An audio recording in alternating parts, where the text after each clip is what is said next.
Hi, Cindy Austin with Austin Empowered, here to just share a little pick-me-up if you have a child that struggles with addiction. An adult child, maybe in their 20s, 30s, it's the hardest part of this is that you realize your parenting gig is really up. They don't live at home most likely. They're in and out of treatment centers. They're in and out of boyfriend or girlfriend's homes, halfway houses, three-quarter houses, sober living. And it's this constant roller coaster. And you as the parent have decided that you're part of the problem.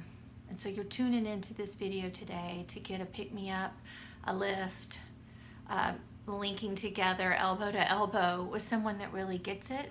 I know you love your kid. I'm a parent. I've got 2 kids. I've worked with parents dealing with addiction with their children for many years. And one of the greatest things that I love to tell parents is that the way you've been loving your kid has got to change.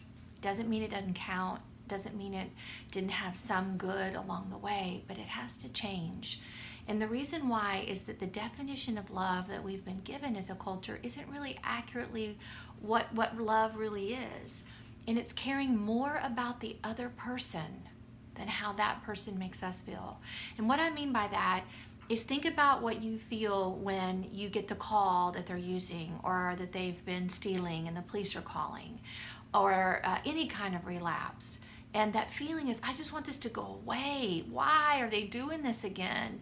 And the impact is on you and what it feels to you. Of course, you love them. You're their parent.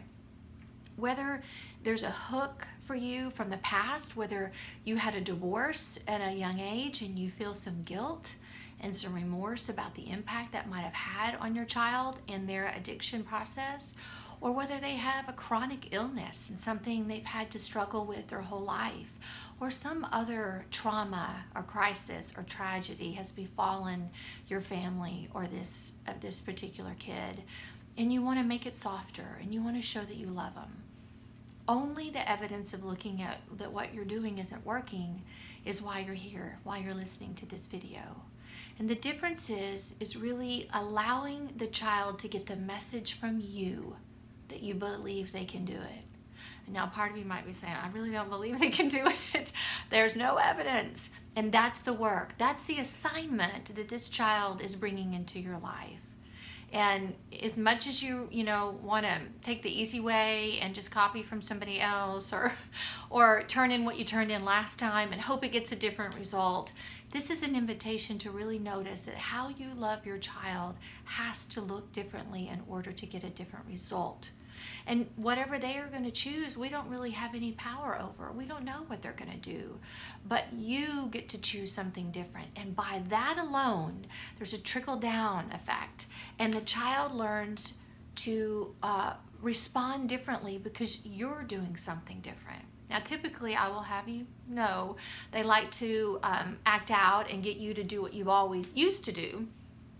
So sometimes things can get worse. And people will go, okay, well, I'm not doing that. I don't want a suicide. I don't want an overdose. I don't want prison. I don't want it to get worse. And so they just continue to do what they're doing, which in essence is just taking care of the parent. And I really, really invite you to know that it's hard to hear. But when you really care about your kid, it's about doing what's right for them for the long haul. So let me give you an example.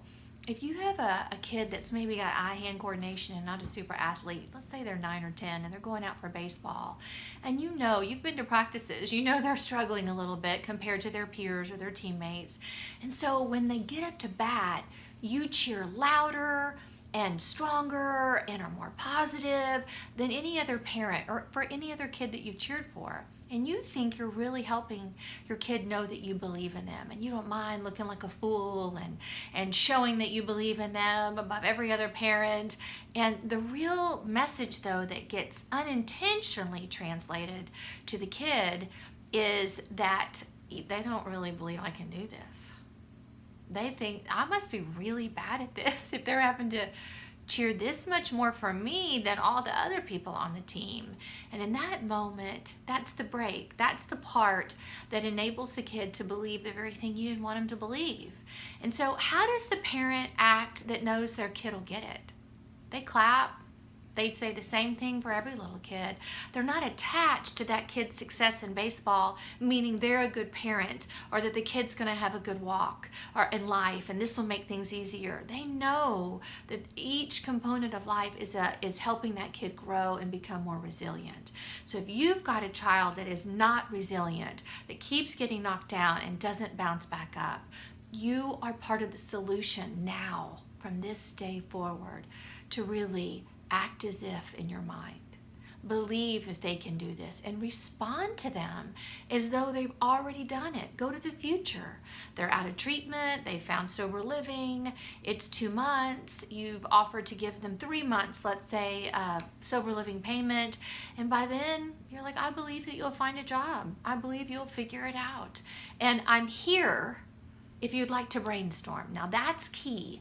You don't just go AWOL and leave them, go good luck, sayonara, because the message is you've pissed me off enough and if you don't act right, I'm out.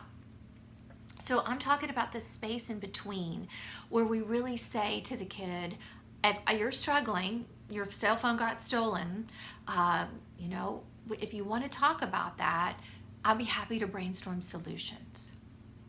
But I didn't start giving solutions. I didn't start trying to solve it for them. But I am in a loving space, ready to brainstorm. And if they actually call with somebody else's phone and try to brainstorm with you, and they go, I don't know what to do, and they're very, very much in their victim, helplessness, you've been a part of that. So it's going to be a temptation to try to lean in and help them more. And I want you to really take a deep breath and go, I'd love to help brainstorm. What have you come up with as a solution? Well, Dad, well, Mom, I don't have any. That's why I'm calling you. You're like, well, when you're ready to sit with me and really come up with some solutions with me, I'll be happy to have that call. But it sounds like you're too upset right now to really get in that mode. So you want to let me know when that might be a better time for you. Notice I haven't judged, I haven't criticized, I haven't rejected, I haven't punished. I've just named a different way that I want to show up to love you. And from that place, magic can occur and healing can occur. And this kid that you adore deeply, no one got this kid in their arms the moment they were born and said, woof, I really hope you struggle with drugs and addiction. Really hope that's part of your path. Nobody holds that baby in their arm and says that. They say, I hope for you to flourish. I hope for you to have a fulfilling, productive, inspiring, joyful life. And this change, this shift in you is one sure step in that direction for your child and most definitely for you. Let me know if you'd like more information. Reach out at cindy@austinempower.com. And please, you can also contact me directly through my website at austinempowered.com. Thank you.